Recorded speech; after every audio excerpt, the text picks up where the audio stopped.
Your pasta looks perfect, but something feels completely off. You take a bite and it just doesn't hit the way it should.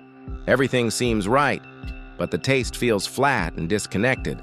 This is one of the most frustrating things in cooking, because you don't know what went wrong. You followed the steps, you used good ingredients, and still, something is missing. Here's the truth nobody tells you. It's not one mistake. It's how everything comes together. At home, people think cooking pasta is simple. Boil water, cook pasta, add sauce. But that's not how restaurants do it. They don't just cook pasta, they build it.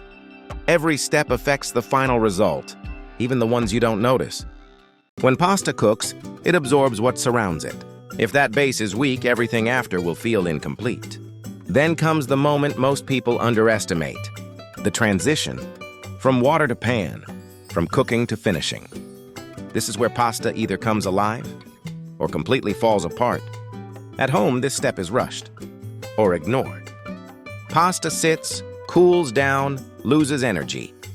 And when it meets the sauce, nothing connects. Restaurants never allow that gap.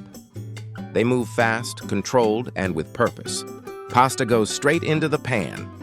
Heat stays high. Everything is finished together.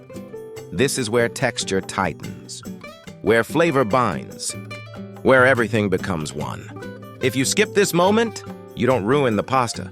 You empty it. That's why your pasta looks right, but tastes wrong. Not because you lack skill, but because you're missing the connection between steps, between heat, timing, and movement. Once you see this, everything changes. You stop thinking in steps and start thinking in flow. Next time, don't just cook pasta, build it from start to finish, and you'll feel the difference immediately.